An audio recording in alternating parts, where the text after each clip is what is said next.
This is the Men's Room Podcast, where relief is your duty and your innate self is welcome. I'm your host, Ish Mendoza, and I'm grateful that you stopped by.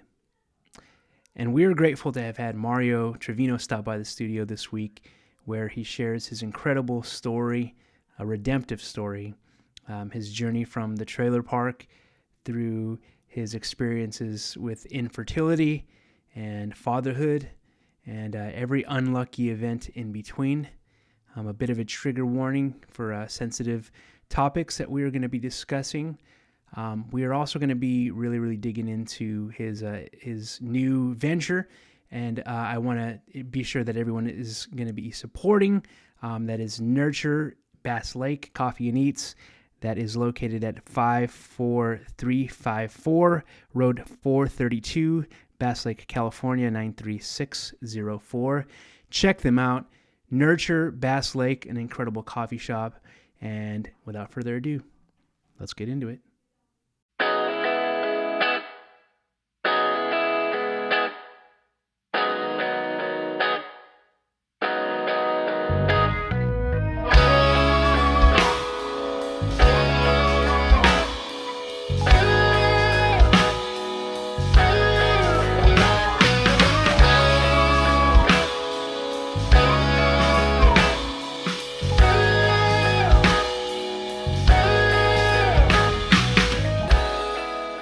I still awkwardly don't know how to get into the conversations organically. That's all right.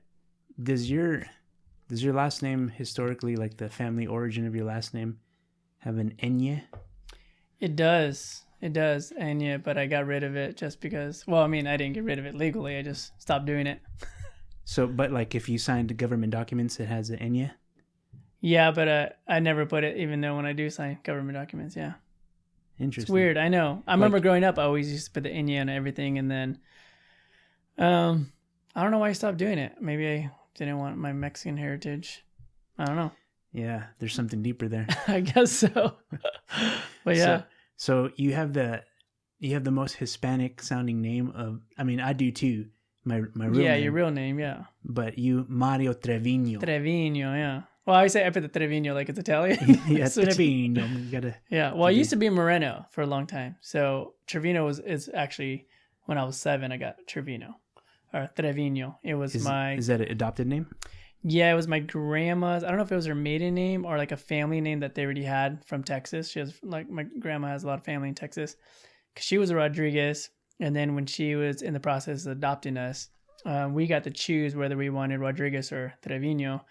And I think we just like Trevino and we went with it. But it used to be Mario Moreno for a long time. You got to choose your own? We got to choose it. Yeah, I think we were of that age where I like remember vaguely in my head like being able to choose that. I was nice. I don't know how old, 7. So I want to talk about a little bit about your I want to talk about your history. I want you to share your story because I think you uniquely just from. I mean, I've known you for years, but I don't think I've known like the depths of your story and things like that from like a very like a beyond the small talk kind of stuff every single time because we had several interactions like all the time. Yeah, and it's like it just becomes like, oh, what's up? Hey, how's the game? What's the weekend? All that stuff. It's a mundane conversation. We're good. You're good. We good. Which I would say is the relationship that we have with most people in this world, aside from like the small collection of like true friends and stuff. Which is kind of sad. Kicking the it's kicking the thing. That's fine. Which is sad because you think of like sometimes you just don't have enough time to sit down and talk to somebody and like have those full-on conversations. But then sometimes you do. But then I think people are just kind of like in their own world where they have their own issues and their own things. They're like, I want to know how you're doing, but then again, I'm over here with my own stuff. So it's always just in passing. But every time I love talking to people and I love like throwing pieces of my story steadily through conversation. And then if they do want to come back and talk about it, then it's just a way to talk about it. And I do that not to like, woe is me, but it's to show people that we're just human, that the life happens and, might look good on the outside or we might look like we got it together, but it's like, well, I've been there or I've struggled with that or I had this, family issue. So it's always like, but yeah, I get it. Man, you're coming in hot, spitting fire already. I'm like, just, no. All this stuff is like reels worthy right here. Hey, that's what I'm saying. I just try to keep it real and, try to use my story as a inspiration. So let's back up a little bit. I want you to tell me from your perspective. I can tell you about like titles and things that I know of you, but who's the true essence like of yourself? Like what is the makeup of you? How do you describe yourself to others, even to your wife? You know, like who's the real Mario Trevino? Yeah, I would say someone who's passionate and caring. I think someone who loves serving. I think those things are, looking at my story and the things that I've been through, those are things that I wish that I had, people caring for me, being passionate for me. So when I think of myself, I think, yeah, I'm a caring person. I like to give. I like to make sure people feel involved. I guess just embodies of who I am is someone who makes everyone feel welcome. I think that's one of the biggest things when you think of me, or when I'm in a room, I'm making sure like that person sitting alone is like, I want to go talk to that person, because I remember being that person of just kind of feeling left out, feeling not wanted. And, I think just someone who's caring, someone who's just passionate about people, and creating relationships. It's funny because I think occupationally, even hospitality has been kind of your thing. It is. Yeah. So that's why it's successful in the way it's evident in your life too. Yeah. But how about your relational aspect? I know you're a husband and father. Mm-hmm. What's that makeup like? What's the dynamic of your family? Yeah. First is just someone, hardworking. I know like that's going to continue to provide for my family. And I didn't have that, not having a father is something that, I strive to be the best father, because I didn't have that perfect identity or perfect picture or characteristics to look at. So for me, it's like, how could I show up for my family every day? And how could I provide for my family every day and give to them things that I didn't have? So now I look at my boys, I'm like, man, I want them to have everything. And then for my wife too, is just showing her that, even though I was broken and the things that I've been through, is I'm willing, I could give a lot of love. You know what I mean? Maybe I didn't understand what love was or what love looked like growing up, but I'm like, I want to, just give her everything I have. You grew up poor, right? I mean, in a state of uncertainty. Yeah. I mean, we lived rent to rent, with my grandma. It was me, my brother, my sister, and my grandma. And we always had like other people live with us. So we never really had a lot. I remember missing a lot of meals or skipping a lot of meals and then living in a trailer in high school in my uncle's backyard. So yeah, it didn't really come from too much. It's funny because like that, it makes up two different types of people kind of growing up. We grew up poor and everything too, but it kind of, as a result, two kind of people come from those situations. It's somebody that just falls right back into that system. Same cycle. Yeah. Yeah. And carries that on, whether it's like through kids or even just like bumming it themselves. Or the complete opposite. It motivates you so much that you want to give the things that you never had yourself. Yeah. And that was my whole mindset, even in like high school. Like I got a job my junior year of high school because I knew I needed to get money. I knew I needed to provide for my family. Even then, like help my grandma, right? We were paying rent on this trailer, and I knew she was only making like $300 every month on Social Security. And I knew if I wanted to, go to prom, do the fun things, I needed to work. She wasn't going to give me, out of that 300, we weren't making anything off of that, right? It went to food, it went to pay off the trailer. So I knew early on, is like, if I want to get out of the cycle and if I want to change the direction of my life, it starts with me, but it starts with a different mindset, right? And you're right. Some people fall into it and they, woe is me. The reason why I'm poor, the reason why I'm this way is because of my family. And for me, it's always been like, the reason why I'm this way is because of my family. And I'm like the opposite way. And like, I feel like I am successful. I feel like my family is well provided for. I feel like I've never been in like need or want, and never like, even in college, and never like, oh my gosh, I'm so broke. It was like, no, I worked for everything I have, and I felt very comfortable.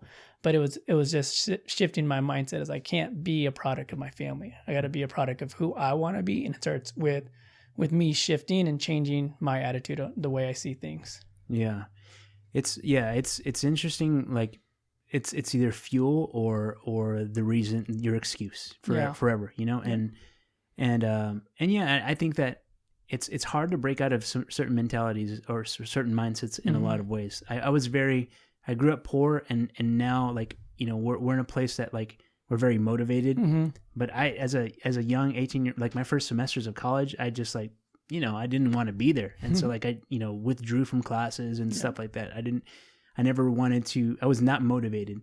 And I could historically, like, this is maybe a bit of my soapbox rant here, but I think too often people use it as this whole like victimhood mentality. Yeah. Using it as an excuse to justify why you are the way you are, rather than using it to propel you to get to the place where you're at. It's a woe is me mindset. Like, my life sucks. I'm a victim.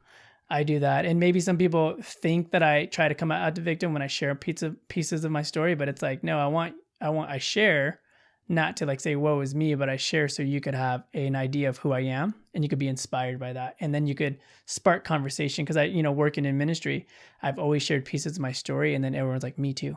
I've been through that. And I'm like, that's exactly why I share. So the person who's quiet about it could be upfront about it, and then they could deal with it, and then they could have a course and action to change it.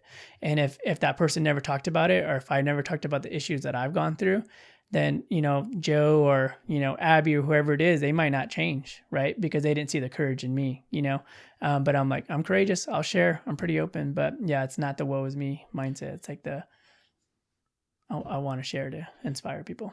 Yeah. That's inspiring just in itself, just the mindset of thinking through like why, what gets you, because at the end of the day, like what are we doing any of this for, and to think about like, so having the mindset of like, there's probably statistics out there that can back this up, but like it's more purposeful in life to do for others and to have that mentality.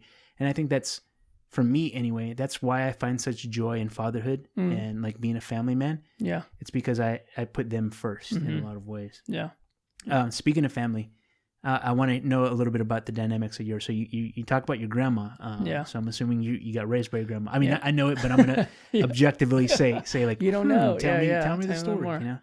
Yeah. Raised my grandma early on, right when I was born. The day I was born, day I came out of the womb, what I was told was my body was addicted to crack cocaine. So from the instant I was born, I was taken away to the, from CPS. It wasn't just like this, the doctor, it was, CPS got involved and said like, this mom is unfit to be a mom to this child. And, then somewhere along there, my dad, decided, didn't decide, or I don't know how it happened, but he did murder somebody, and it was early on when I was, probably 0 years old or 1, or, just early on in life. So they've never been around. They've always been gone. I've always, for my dad's side, I've always like just heard about his story, heard about where he was. And then, I just knew he wasn't around. And then my mom growing up, she was kind of in and out. I do remember like vaguely like her coming in and like being clean and trying to have a relationship with us. And then, going away for a couple of months and then living with my grandma again with us and kind of that relationship, but it was never like a deep relationship. So was it your mom's mom my mom's mom? Yeah. Okay. Yeah. And you say who else was in the household with you? Yeah. So I have an older brother and an older sister, and we all got taken away from CPS, pretty much at the same time. And with that story, it was crazy because my dad's mom only wanted my older brother. So the reason why we ended up together was because she was going to let us separate. Like my dad's mom was like, I just want Caesar. I just want the oldest one. And then the other two could figure it out. Right. And then my mom's mom was like, you got to take all three. Like, you can't separate them. So I'm thankful for that they kept us together. My grandma did. So that was pretty honoring of her. I was like, yeah, want to keep them all. And probably not without its challenges too, not anticipating having to be a mother all over again. All over again. She had like 8 kids and they're all grown up, and now she's, the cycle of it. Second round. Second wave. Yeah. How is the relationship with your mother now, if at all? No, nothing. Yeah, I know. Vaguely, like in high school, she tried to reach out to me, and I've never had this like resentment towards her or my dad ever. And but I just don't have a desire to have a full relationship with them. I don't know where that comes from or what that looks like or what that is from, but I just know like where my life is at now, I feel like to be distracted by a lot of things, because I hear stories from, gossip from family members and like, oh, this is what they're doing. And I'm like, yeah, I don't want to be part of that. So I choose to stay away. I remember one year she came to my football practice my sophomore year and was just yelling like, Mario. And then everyone's like, who is that? I'm like, I don't know. It's just some crazy lady, I guess. She was like, hair was all crazy. And I was like, don't know. And I just remember bawling. And I remember my friend Zach was like, dude, it's all right. And he came and just like gave me a hug. I was like in my football pads. And I thought that was a cool moment. And then she actually reached out to me probably about 2011 and just kind of like, remember, I'm your mom. Like I created you, all these things, and was trying to make me feel bad. And that was another thing, was like, no, don't try to make me feel bad, because I'm trying to get my life on track. And right now I just don't need distractions. And that was like, in college and stuff like that. And I didn't need people to come into my life. And I was at that time in college, like I felt like I had my life kind of like not figured out, but I was financially good. And I feel like people knew that in my family. And then I didn't want people reaching out to be like, hey, let me get $1. You know what I mean? Because $1 leads to 5 and then 100, and then some drugs. Yeah, no, I totally fit. Have you ever played out the scenario? I do this all the time, is like, if I ever won the lottery, like all the family that would come out of the woodwork, like, you know, trying to hit you up for those handouts. Yeah. I don't think they would hit me up. Not anymore. After like I kind of made it clear. I think I really created that boundary in my family. It was like, I allow some family members to follow me on like social media and stuff like that. But I kind of created that boundary, like, hey, I do care for them and I do like think about them. But right now there's just no room for me personally for them to come into my life and my kid's life and then my wife's life. Like, it's a whole different lifestyle, right? I got to bring that all in. And I'm like, I'm just not ready for that. Yeah, that's got to be tough, especially like in a Hispanic family. Like the identity is so much with like the family, the family name, the family like identity, and to think of yourself as an individual is hard in itself sometimes to like try to figure out. So I mean, maybe myself, I don't know. I'm just learning about the boundaries and things that are set in that way. I mean, admittedly, we're very close as a family for a lot of reasons and stuff, like my immediate family anyway. For sure. So I've never had to like set some firm boundaries aside from that. But I mean, the night is young, my brother can just come to me and just be like, bam, like, I got the X. Just kidding. But in case my brothers are hearing right now. Yeah. So how about the relationship with your dad? What's that like? Yeah, so that never existed at all. Like I said, growing up, I always heard stories about where he was and that he was a murderer. He's going to be there all his life. And that was just hearsay. And then randomly one time when I was living in San Diego, I was reading the Bible. I was reading through like Moses, and like Moses, he killed some people. And for whatever reason, I went on Google and I typed in Mario Moreno, which is my dad's name, murder in Lodi. And his article came up and I was like, there is no way. And like, I've looked for it before, never found it. And that day, like after reading that book, after reading Moses' story about killing, and I was like, oh, murderer. And I found it, and then I sent it to my grandma and I said, is this true? And I said, I've always known, but no one's ever actually told me. And here's the article. And she was like, yes, it's true. And I said, well, how come you never told me? I'm old enough now. At that time I was down to college and stuff like that. And she was like, we just didn't want to like distract you, or like, we just didn't know if you could handle it. And I'm like, I'm old. And I was like, and I even told her I already knew, I just wanted somebody to tell me. So found that article, ended up writing him a letter. And then in 2016, meeting him for the first time. So I went out he was in Corcoran State Prison at this time, and didn't know what he looked like. Didn't know if he looked like me, if he was, short like me. I'm 5'7" on a good day. But didn't know much. And my mindset going into this whole thing was like, I want to meet him. I want to forgive him, because I feel like that's what he needs. And to know that I'm not mad at him. Because in letters, sometimes he was apologizing when we're writing back and forth until we met. And I just needed to make it clear, like, I'm not mad at you. I'm thankful of, not thankful of what you've done, but thankful for you not being there, because it allowed me to understand what it looks like to take care of a family, or want that, or have the desire to be a man and to desire to be a family. Or to have a family. So I remember it was crazy. I went, you're walking through all these security things and they're checking everything. And then I ended up sitting there for like almost 2 hours waiting for him. He never came out. And the thing was, they kept sending him back to get change, because he was wearing the wrong stuff. And then they had a lockdown. And so then that waited. And then I was like sitting next to this other inmate, and he was talking. He was like, oh, I think I know who your dad is. And he was like, he's close to my cell block, but he's like short guy, bald. I'm like, he's like, do you know what he looks like? I'm like, no. He's like, well, I think that's him. So it was crazy. I'm sitting at table 4, so close to like the front of where the security guards are at. And this dude walks out, and he looks at me and I look at him and I just know like, okay, that's my dad. Doesn't look like me though. But I just kind of knew. And I think the guy was like, I think that's your dad. I'm like, cool. And then we just sat and chatted for like a few hours, talked about life, talked about where I was. I was dating my wife at the time and just kind of sharing, you know, how much I loved her and how much I want to marry this girl. And, you know, I think me and my wife at the time were broken up, but she came and supported me. She stayed in the car or at the waiting room at the prison. And I was like, yeah, she's here. That's and, how you knew she was a keeper. I was like, man, she's like taking my story and just running with it. You know what I mean? Like, you know, usually when I did share my story, I feel like with girls and dating, I feel like I never heard back from them because they were scared of my story. And I tell them like, hey, this is my family life. If you get me, you get no family. You get no mom, you get no second dad.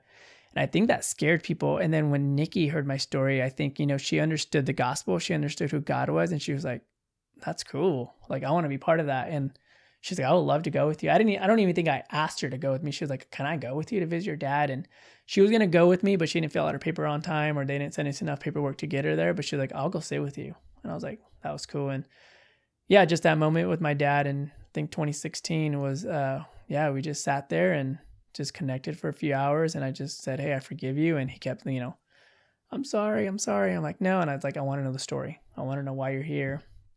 And he just told me everything. Told me how he was there for murder. It was an accident. They don't believe that it was an accident, but he's going to pay the time. So, and then I left. What was that like? What was going through your head? Like, what were you expecting? What was the reality? What was that all like?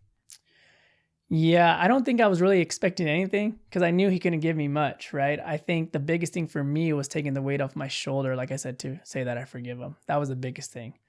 And to know the real story of why he was there. Because, you know, you hear stories from people and they tell me this story and then they tell me that story. I'm like, well, what's true? I'm like, let me go to the source and let me hear it for myself. And who knows if it was true or not, right? He said it was second degree. Oh, he was in there for second degree murder. It was totally accident. He stabbed a guy because he said the guy had him in a chokehold, grabbed a knife and like stabbed him in the stomach so the guy could let go. And the guy let go and then they both went their separate ways. And then a few weeks later, they pulled him over. Hey, you killed this dude. And my dad was like, I didn't even know. Like, well, we've been looking for you. And he ended up dying and he was saying it was self-defense. So yeah. And I think, I didn't go in with any expectations, but to say, hey, I forgive you. And I'm thankful for the way, like, you know, that you weren't around because it just helped. It benefited me, you know, to be a better person in life and to work hard for things that I don't have and strive for those things in life. How'd you feel after?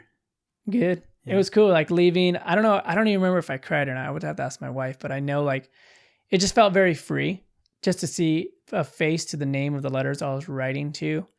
And then after that, I was like, you know, I'm good if we don't have a relationship anymore, or I'm good if we do write each other. So it was like either way, there wasn't a way where like, I want him to be part of my life or I want to be part of his life. It was like, whatever happens will happen. And I'm okay with that. You say it so, almost like assuredly, you know, like you say it so assured that you, it's almost like you got exactly what you had hoped for. Mm-hmm. I mean, I don't know. I don't want to put words in your mouth, but like it's almost also like, so for a long time, and we do this as humans a lot, is we have this idea built up in our mm-hmm. heads, and maybe that alone in itself, like you were able to put the name to the face and all these things too, you know? Mm-hmm. Yeah. I think a lot of it was just uncertainty, the unknown, just a closure, I think, of who he was. And just, he couldn't really offer me anything, right? He's not going to teach me how to be a man. I remember learning how to shave my face in college with one of my friends, roommates were always like, how do you shave down? Do you shave up? Do you use cream? He's like, you do it this way. I'm like, oh, cool. Like I knew my dad couldn't teach me those things. The biggest thing for me is just a closure. It was what I needed and to know what it looked like. Because like, why am I so short? I'm not good at basketball. Was your mom short too? I think so. Yeah. So my boys are going to be short. Dang it, man. Yeah. Well, it's a good thing Nikki's 6 feet tall, right? I know, and her brothers are all 6 feet tall, and her dad is. I'm hoping that they get the genetics somehow of that whole thing, so they can play basketball or something. Thank you for telling me that. I mean, it's probably a story that you just tell the next Joe over on on in I passing. did share. I shared for 10 weeks straight at Hume Lake Christian Camps. I just shared that story. Well, it wasn't that story, but it was like the story of my dad and the uncertainty of where he was. But it just shared it because a lot of people said me too, or my dad's in prison, or my dad is locked up, or I don't have a dad. And then I just reminded him, like, God's father to the fatherless. And that was the biggest thing that, that was part of my ministry for a long time, was showing people, like, you might not have an earthly father, or you might have one that's absent because he's always working or gone, but there's always a God you can depend on, and he could be your father. Yeah. It's crazy the way, I mean, your story, especially that young and having gone through the things you did, and still like the very traumatic things that you experienced. So I'm genuinely baffled. Like, how did you come to faith as a result? Because that's not a life that, it seems like it's all, rainbows and butterflies. Yeah. To think, it's crazy because I've always, like, growing up, I was always, for some reason, the good kid. Like, my brother and my sister, they got hit, they got bad grades, they snuck out, they did all the bad things. And I just knew, like, my grandma, she wasn't like a grandma that brought us cookies and was loving and doving, right? She was more of a person that put a roof over our heads, right? And when I saw, like, when they did something bad, they got hit really bad for my grandma. Like, she didn't mess around. So that just kind of flipped a switch in me. And I was like, okay, running away gets you hit. Bad grades get you hit. So all these things, all these negative things that were happening, I was like, there's some consequences to them. So that, for some reason, always is in the back of my mind, was like, I was always not really scared to mess up, but I knew if I did mess up, then I would get hit. And I was fearful of that all my life. And then it wasn't until, like, in elementary school, or maybe even middle school, I remember, like, somebody invited me to church and then introduced me, like, Caleb. I always tell people, like, Caleb's so cheesy, but then it actually did. Like, I remember listening to these songs and just, like, really genuinely, like, dude, there is a God that loves me genuinely. And I didn't go to church. I just listened to the music, and it wasn't like a building that changed my life. It was just music. And the God, like, those songs, like, really embodying the gospel in it. I'm like, okay, there is a God. And then it wasn't until I started working at Hume Lake Christian Camps where I really experienced the gospel from a guy named Albert Tate. Just shared the gospel on stage, and, like, I'm, like, crying. I'm supposed to, like, help these kids come to faith and stuff and be this strong mentor. And I remember crying, like, oh my gosh, the Lord does love me. So it wasn't until college, but, like, I've always just had this, like, whisper or voice or just something just saying, like, be good. You could do better. Like, change your life. And I was like, and that always just kept me going, always. And then it wasn't until, like, college, I'm like, okay, here it is. Faith is real. God is real. And now looking back, I'm like, he saved me from a lot of things, right? Like, I could have done dumb things like my family did. And God's like, no, dude, I was right there with you. Even when you didn't fully believe in me yet, I was still holding you. I'm like, that's cool. Yeah. Yeah. It's like something tugging at your heartstrings. That just, I mean, looking in retrospect, it's the Holy Spirit that was there. Yeah. There's a, speaking of music and like worship, there's my favorite songwriter, not even just worship songwriter, is just songwriter in general, is John Mark McMillan, the one that wrote How He Loves. Oh yeah. That everybody else made famous, but not him. He actually wrote the song. Yeah, that would be me. Yeah. But he has a song that talks about there's a line that says, the way that you want me and the ghost that haunts me are one and the same. Yeah. And I was just like, that's always like been like something that's stood out to me, because it's that like yearning that you don't even, it's unexplainable, and it's just kind of tugging at your heart forever. Yeah. And I mean, there's people that are like in the midst of, I've heard people's stories about like them being like high as a kite, and they just like feel like God's just trying to pull them out of something. Yeah.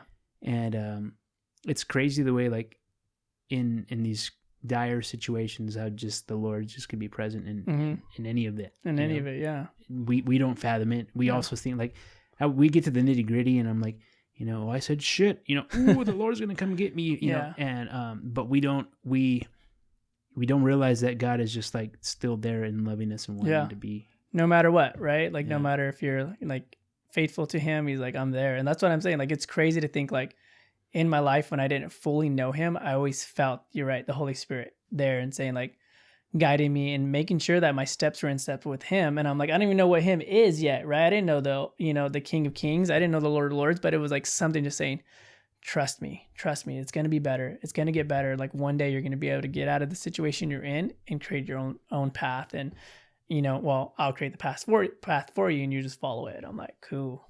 And then I did that. So that's exactly what happened, right? Like you came to the Lord, you graduated college, and it was just like smooth sailing for the rest of your life, right? Yeah, we're good now. No, yeah, you would think, right? And I've always felt like I've always been dealt a bad hand, and I don't understand why, and I still don't understand why like bad things do happen to people, and and I feel like it's always happened to me, just my lifestyle, no parents, and living in a trailer in high school, not really having much, but things always come up. I remember in 2020, a little before 2020, I get a phone call from the prison, and they call me and they said, "Hey, your dad's dying." And, I just talked to my dad in letters, and I'm like, oh, dang. All right, here we go. And I was at a bachelor party, and I'm like, oh, crap, I got to go. Yeah, I'm like on this bike drinking, having a fun time, and I get a phone call, and they're like, hey, we're sergeant, whatever. And I was like, this is crazy. And they're like, well, your dad's dying. You need to come here ASAP. And need to make some decisions for his life. And I'm like, great. He put you as next of kin. And I'm like, okay, I barely know this dude. We talked a few times, but I was like, I'm willing to do it, right? I'm like, this is kind of cool. It's kind of an honor, right? Like, he has two other kids, and he chose me. Let me sober up a second. Yeah. And I just remember going home the next day and just making phone calls and trying to figure out where he was, because the prison wouldn't tell us exactly where he was. They said all you would know. All we could tell you is that he's at an Adventist Health. There's a few of these little hospitals. So they didn't tell me where he was. So I called everyone like in the Central Valley, and I'm like, where is he? And they're like, well, we can't tell you that. We can't tell you that. And then finally somebody tells me he's in Bakersfield. So I go there, go up to the front desk, and I'm like, hey, I'm here to see Mario Moreno. I'm like looking like we don't have him in the system. I'm like, come on, I'm at the wrong place. So then my wife's like, go up. Was she my wife at the time? She's my wife at the time. She's like, go up and tell him you're looking for a prisoner. I'm like, okay, this is cool. And then I'm like, I'm looking for a prisoner, Mario Moreno. I'm like, oh yeah. And then they bring a security guard. That's room 232. Yes. And then they bring a security guard, and they escort us up to his room. And he was fully sedated. All he was able to say is yes and no. And at this point, I felt like, it was kind of cool to be the one that he put for next of kin. I was like, this is kind of cool. I don't know the dude, but he's entrusting me with his life. I'm like, that's kind of nice.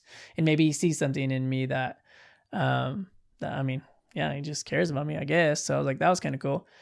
So we had this conversation with him, me and Nikki and I, and we're just asking him questions about, what's wrong, and are you feeling sick, and do you feel like you're going to die? And he's just like, that's all he could do.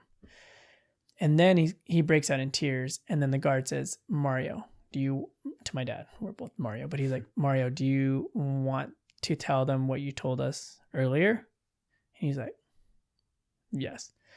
And then the guards are like, well, we don't want to tell you. He has to tell you. So he gets a pen and paper, and he proceeds to tell us on a pen and paper that he's transgender at this point. And I remember tears just rolling down his face, and I think we cried in that moment too, because we just saw the hurt that he was going through.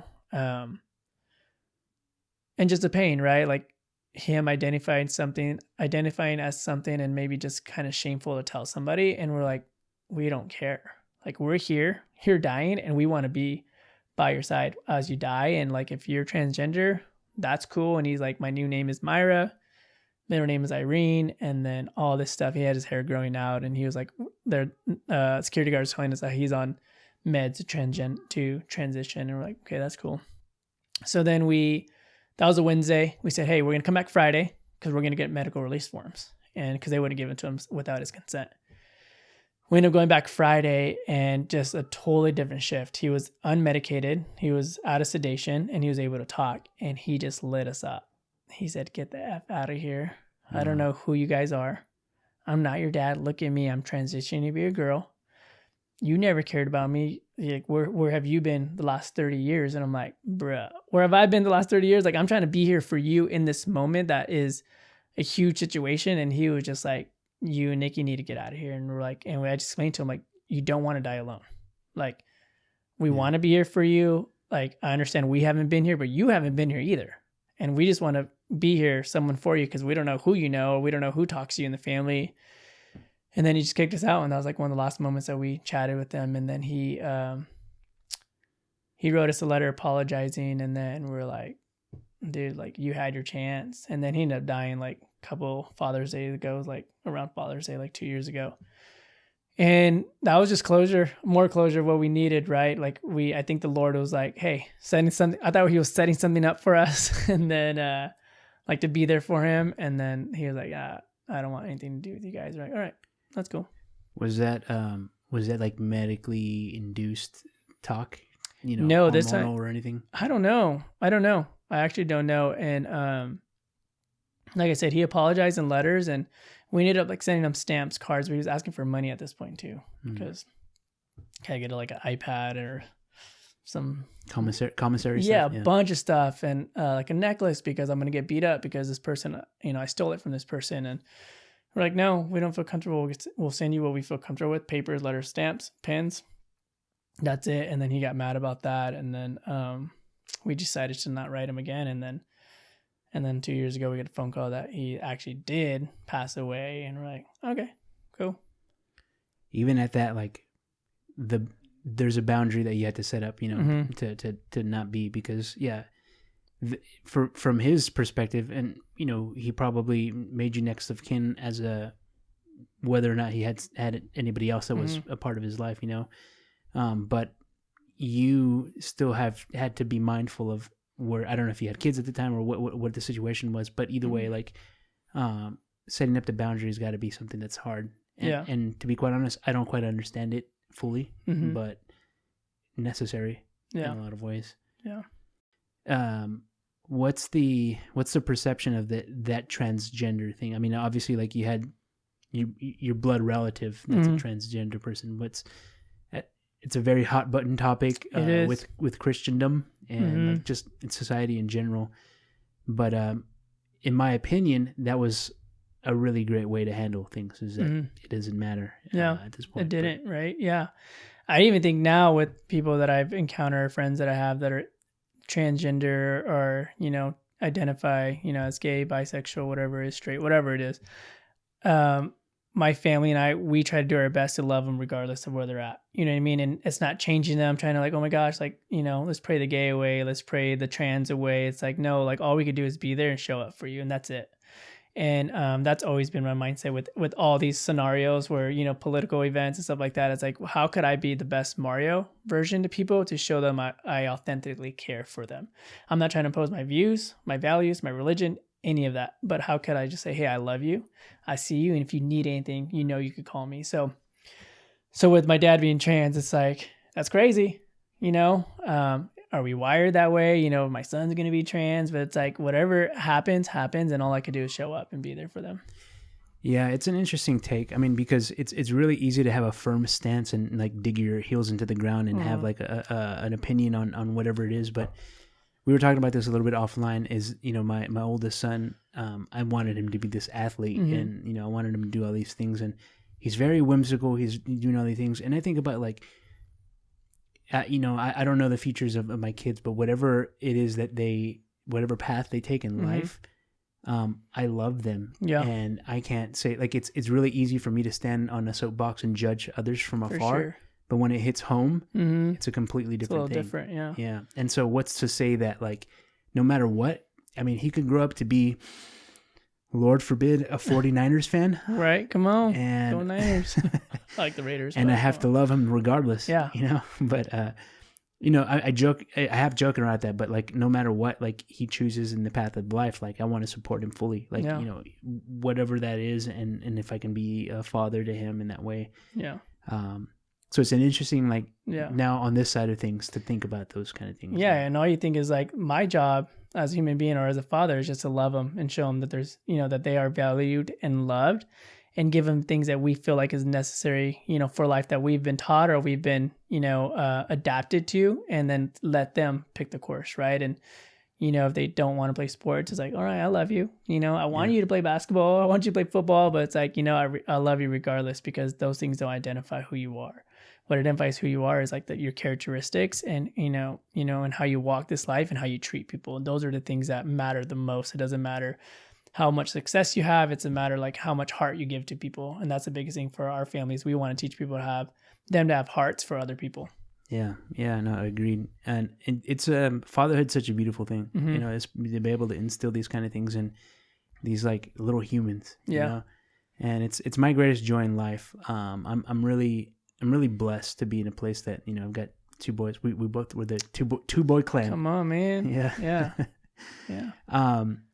Shifting gears a little bit. I want to talk about fatherhood a little bit, Mm-hmm. and from your perspective, because your story continues in such a unique way. I think that's another area in which that you can connect with other people that Mm-hmm. potentially have a lot of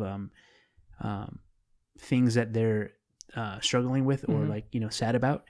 I want to talk about your path to becoming a parent with you and your wife, and the journey that you guys took on that.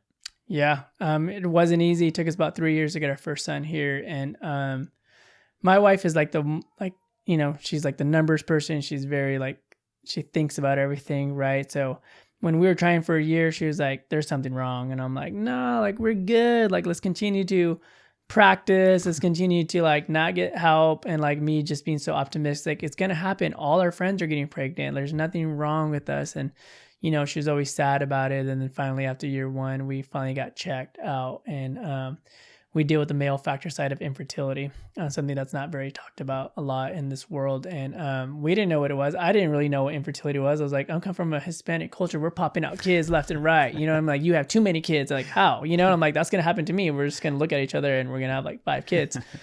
That didn't happen. And I think, it was a shock to... It wasn't a shock to her because she knew something was already wrong after a year. It was more of a shock to me that we would have to deal with infertility because like I said, I've been dealt a lot of things, like not another thing, Lord, come on. And like my desire to be a father is so huge and so great because I didn't have a father, and I can't wait to love on my kids and just be there and show up.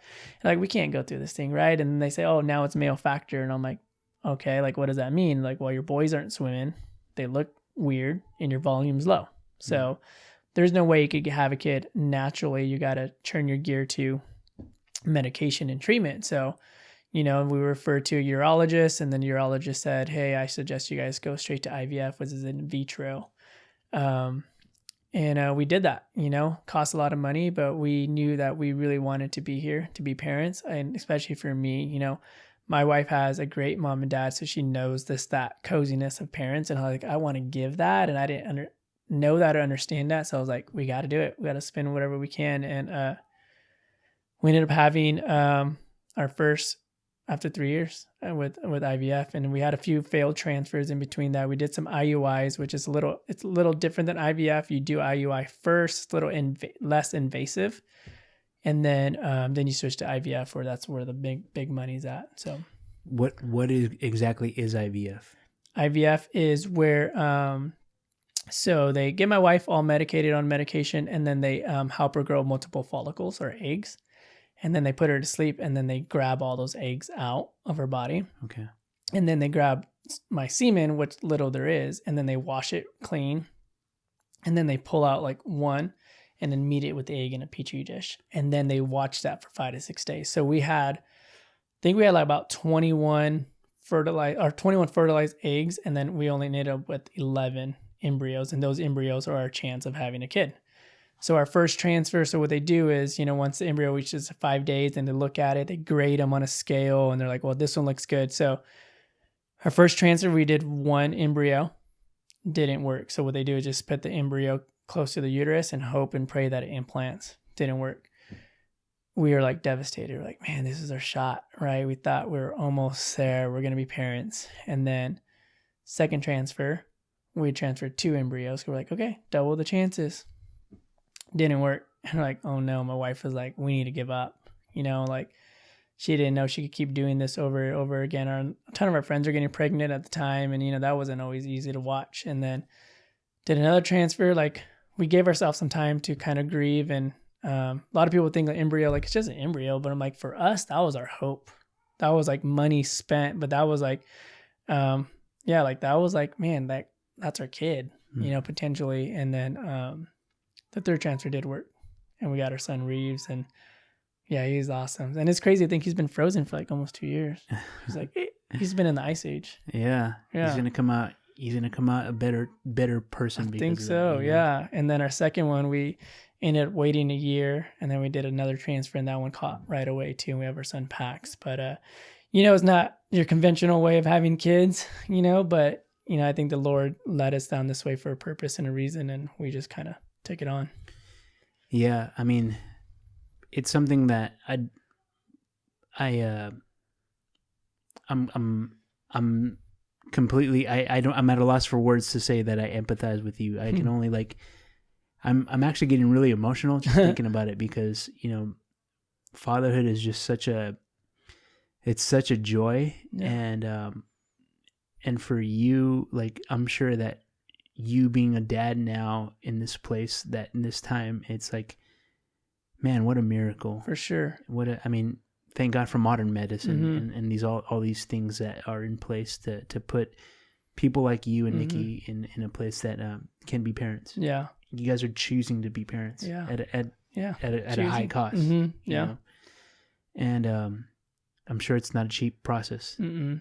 And even more so, it's probably more taxing on the emotional and mental states of things. Yeah, it's either like infertility can either like break or make a couple, right? And even you're gonna have those times in your relationship, in your marriage, where you both desperately want this, and then you don't see eye to eye. Sometimes I know we had these arguments. I was so optimistic it's gonna happen, and then like finally realizing like it's not happening. That's when it kind of put me down into a different perspective, where I started to understand her side, like the grieving process, and what if it doesn't happen, right? And I know for me that was going to be a tough pill to swallow if like it never happened for me. Like we could adopt, we were close to adopting at one point too. A guy from church called us saying that there was a mom that was pregnant that wanted to give their baby away. We ended up meeting these people at our house, and they're like, "We'll love to give you our baby," and we're like, "We'll take them." We're like, and it wasn't like we were desperate, but we were like, we just want to be parents. Mm-hmm. And then they ended up having a miscarriage like 8 weeks into the thing. And we're like, and that was another thing. God was like, here you go. And then we're like, and then he took it away. And I'm like, oh, great. But we were like ready for parenthood at that point. And then, but yeah, the thought of like not having biological kids was going to like be very painful for me, if we never were to get there. And I just think because of my story, right? We all have different desires to be parents, and my desire was a little different just because I wanted to have something biologically that I could look at and be like, that's mine. Mm-hmm. And because I didn't feel like someone looked at me biologically and be like, that's my kid, so. Wow. That's amazing. And I mean, shout out to your wife. Shout out to Nikki. She went through a lot. Yeah. Not only that, like, I'm sure that the conversations and the tearful nights and things like that. Yeah. I'm going to ask you something pretty, deep. So again, feel free to opt out in terms of like whether or not you want to answer it too. But like, how do you feel about? I mean, what's the term? Male factor. Male factor infertility. Did you blame yourself? Did you feel like? Oh yeah, many times. And I told Nikki a lot, like, this is my fault. That we're dealing with this, and maybe things could have been differently, or just my bloodline is different. The way I already grew up, and watching her be in pain, it pained me, because I was like, there was many times I cried in the shower because I knew like the reason why she couldn't be a mom was because of me. And that was very painful. And just like, no one wants to deal with that, right? Feeling the burden of something. It's like, I knew she wanted to be a mom, and probably the same amount as I wanted to be a dad, but man, seeing your wife just in shambles over something that we had no control of. And then I'm like, well, it's my fault. So I did blame myself a lot, and she always reassured me it's not your fault, but I'm like, it is. Like, these guys are not, they're not doing what they need to do, and if we never have kids, it's because of me. And she's like, no, you can't carry that. I'm like, but I got to sometimes, because that's the reality. It is. Man, what a weight and a burden to carry. And especially like, blaming yourself or thinking about like you being potentially the factor. I'm trying to hold back a little bit some of my tears right now too, and I'm sure that you've had more of these tearful nights and stuff but we're on the other side of things, man. Crazy, on the other side, and it's I don't know, it's crazy because you had like, the Bible talks about like the armor of the Lord and stuff, and it's basically like the analogy of having these pieces of armor that you're equipped with to withstand a lot of the the attacks that come at you in life. And man, you're stocked up with I think the kids call them skins on the video games or whatever, Oh, skins, yeah. Fortnite. Yeah. But basically, like you've been through so much, and in different things, like it's like, I mean, pardon my language, but you've got the shitty end of the stick in a lot of ways, Yeah. And man, what a testimony, what a story that you have as a result of that, and I'm really happy that you've had the opportunity in both ministry and just like in life to be able to share that story, because how inspiring is that for others, right? Yeah. And that's what I hold on to, is like the thankfulness of it, right? It sucks to go through that kind of stuff, but at the end of the day, if you could help people connect closer to God and closer to community through a story, it's like, that's what my purpose is. It's to connect people together through a story, because it's like, me too, me too, me too, me too. And like, if you don't share that kind of stuff, then, you have that kid who's just fearful of, sharing that they've been molested, because that's, that's another part of my story too, right? I was molested when I was younger too. And that's like a part of who I am, and sharing that. And I hear, working in ministry with youth group, and I'm like, that kid was brave enough to say that they were too. And I'm like, that's cool, because now they could get help. Yeah. We didn't even talk about that part. I know. There's a lot of things that just, It's a trigger warning, I'm sure, for a lot of other people too, because that's a very tough thing to talk about. So, but I want to talk more, or I want to ask you about, now having gone through this infertility process. You guys, I know that you guys are very, very vocal in helping others and being a support group in a community. You guys started a nonprofit. We did. Can you tell me about that?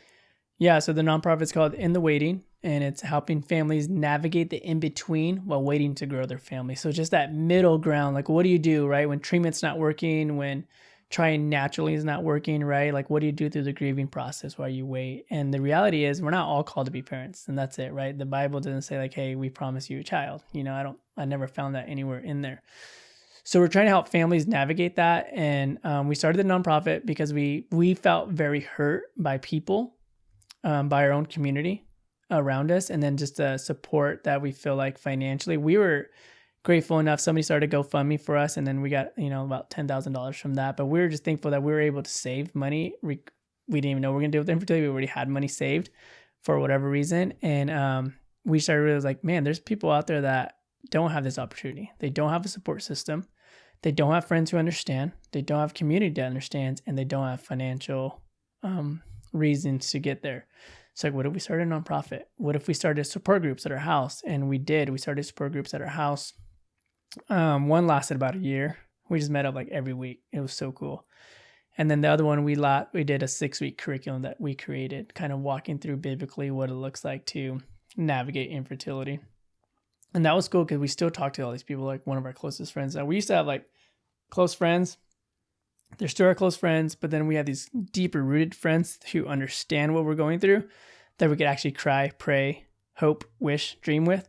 And then these friends, like, they're our friends and we love them, and hopefully they love us, but it's not that deep connection anymore like we thought it was, right? Because once we were dealing with infertility, we felt like people didn't understand how to deal with us. Not in a bad way. Not that we were like, we were hurt. We were hurt by a lot of people not understanding, or who took a step back from having relationships with us because, like, we don't know how to deal with you. We don't know what infertility is. Like, just ask, right? So In the Waiting was just kind of born off of all that, all the experiences that we had. And we wanted people in the outside world to be educated who weren't going through it. And then we wanted people who are going through it to find support. And then financially, we give out grants for people who are struggling. Something like that, me and probably a lot of other people too. Do you know how much IVF and this like fertility process, infertility treatment costs? I'm sure there's 30 to 50K. Jeez. Yeah, it's a lot of money. We had friends who took out a second mortgage to do it, and it didn't work. And then they couldn't keep going, and they decided, like, we're gonna adopt. And I think they ended up getting a family placement this last couple of weeks here. And but man, it sucks that people have to do that, pull mortgages out, have no support financially, and just have to work harder. And it's like, if we could give and ease a little bit of burden of people, then we'll do that. Wow, that's That's awesome. I'm gonna tag, as much as I could too, but like, how can people get like involved, or are there opportunities for people to sew into this as well? Yeah, I mean, we're always looking for donations. We always get a good year-round gift from this sweet family that gives like 10K. They gave us 10K last year and the year before that, which allowed us to give, like we gave out like probably like $7,000 last year worth of money. And they didn't have to work for it. They just had to tell their story. And then we had a team and we picked people's stories. So we did 4 grants. And then within those 4 grants, we like found other stories like, oh my gosh, they need money too. So we started giving them money too, like on a side. We didn't tell the world like we gave these other people money, but anyway, just donating to the cause, donating to our In the Waiting, or just following our page, or just leading people like, hey, talk to Mar, talk to Nikki.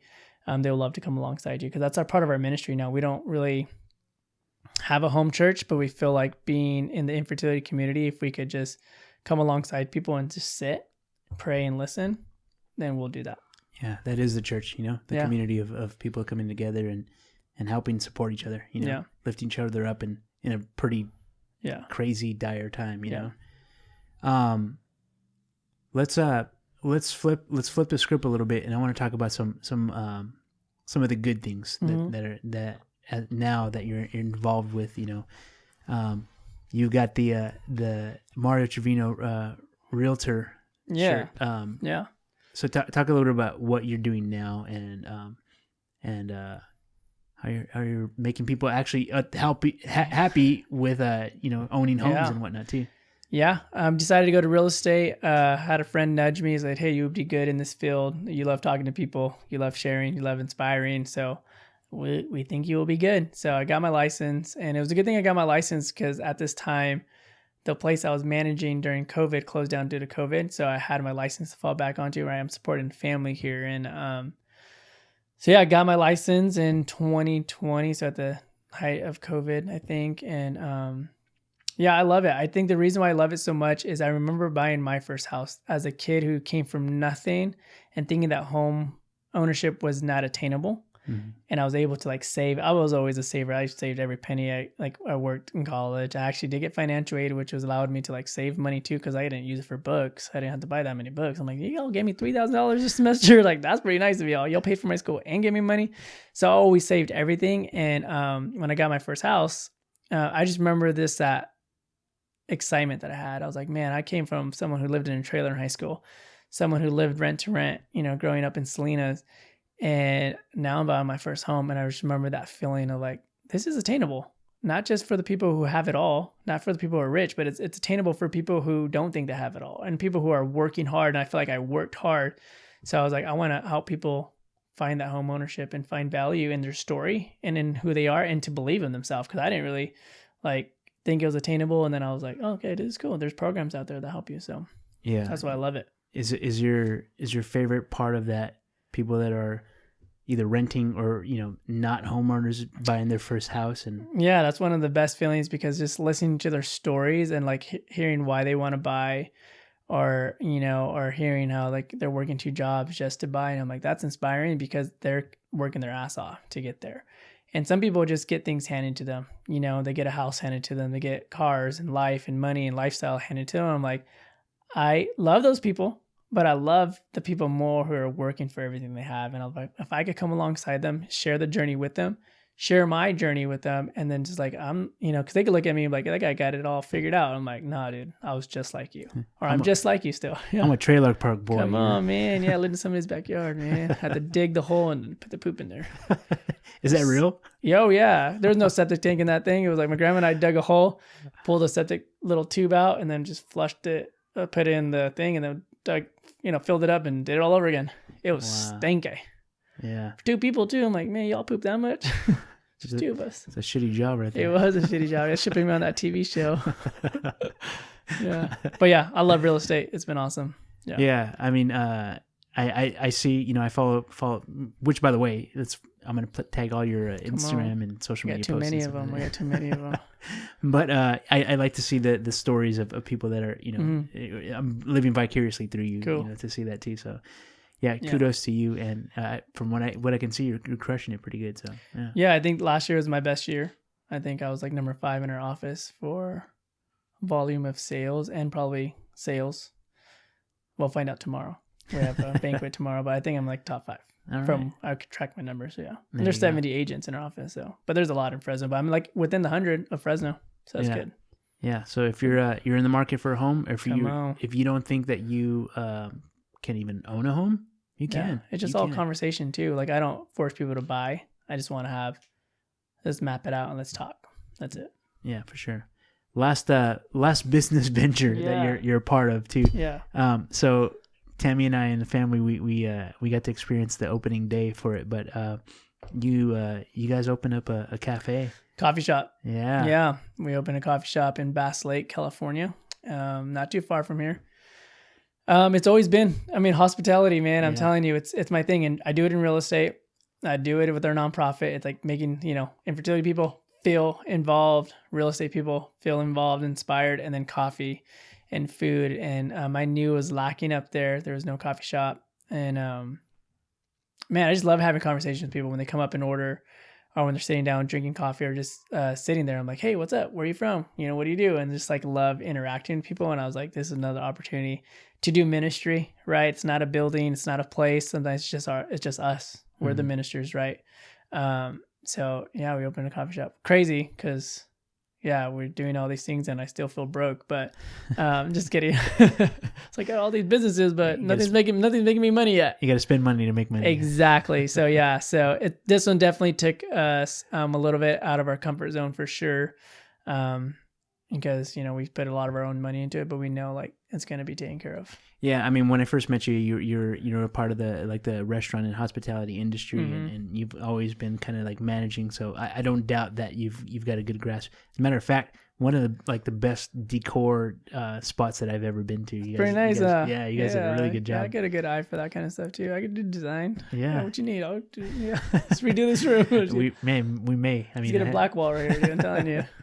Yeah, the green, it'll eventually get tired of. Green's my favorite color, but it looks good. But yeah, you want to switch up the vibe. But the vibe. Yeah. Every so often I'll go with something different. It's cool. Yeah, I wanted to actually go with something like this for that black wall, kind of like a green accent. Like this at the restaurant, and they're like green, and I was like, we'll go black then, and they love the black. So I wanted to go green. You just wanted to inspire the color of money, huh? Exactly. Come on. Yeah.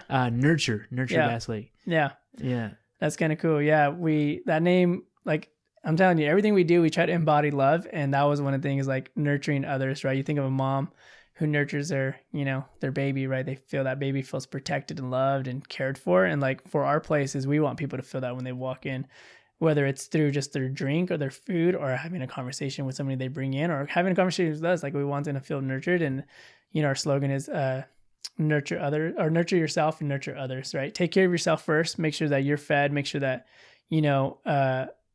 that you're equipped, right, to love other people, and then love other people well, and spread it. So it's like a airline when they say if you put the oxygen mask, you got to put it on yourself first before you ain't saving nobody. Yeah, make sure you're working out, make sure you're eating right, and then you can talk to people. Just kidding. Nurture yourself. Yeah, you got to be your best self in order to serve others in that same way. So agreed. I don't have to tell you this, but you, Mr. Buff guy over here, all flexing. No, this is a medium or maybe a small. I've been wearing smalls lately. Anybody in the Fresno, Clovis, Central Valley area, it's a perfect scenic drive. We went out there. So if you're looking to, especially right now, if you're looking to be in the colder weather, also like destination, like Bass Lake is a cool spot in itself. It's a great spot. Yeah. Yeah. And it's probably the best kid friendly spot that I've been to. Yeah. You're saying, I've been telling people that, by the way, I've been using that because you said that. And then I'm like, it is pretty kid friendly in here. And we didn't really design it that way. We just wanted very simple and clean and not a lot of clutter. But people have been coming in with their kids, and I'm like, yeah, your kid could run around and not break anything. And they're like, you're right. So I've been using that. The tables are not cornered, like sharp corners. And then they got high chairs. High chairs, we got it all. Yeah. So check them out for sure. Yeah. Come through and support and leave some money in that tip jar. Coffee's like $10, but I'm just kidding. It's like resort prices. I'm just kidding. It's normal prices. I mean, they charge a cover to get into the shop. Seriously, just $100. Yeah. That will get you a free coffee. Yeah. Mario, you've been super generous with your time, and I could talk forever, we could talk sure. forever too, but you're a family man, so I want to be mindful of the time that you have and stuff too. Yeah. By the way, we are I made a very strong sidecar. sidecar cocktail we're enjoying. It's our weapon of choice today. But yeah, anything else you want to plug? Anything else you want to talk about that? Yeah, I think we covered a lot. I mean, we could stay here for hours, right? Sharing stories and sharing, what makes our DNA. But like I said, the biggest thing for us is just to remember that, put your best self out there and show people that they do have value and worth, even if it's at the expense of yourself, right? Like, it's not about us, it's about other people, because if you love other people, they'll pour it out to other people and then you'll receive that back. So that's the biggest thing, is it's a ripple effect of loving people well. And that's what we try to do in our family. And that's what we're going to try to instill in our boys, of like, just make sure you love your friends, because they'll start loving their friends and their friends start loving their friends. And it starts with us. So we could be that, that leader, that instrument that people look at. So there you have it, folks. Mar, thanks for stopping by. For sure. And drinking the drink that I made. Yeah, I'm feeling that. Sweet. Yeah.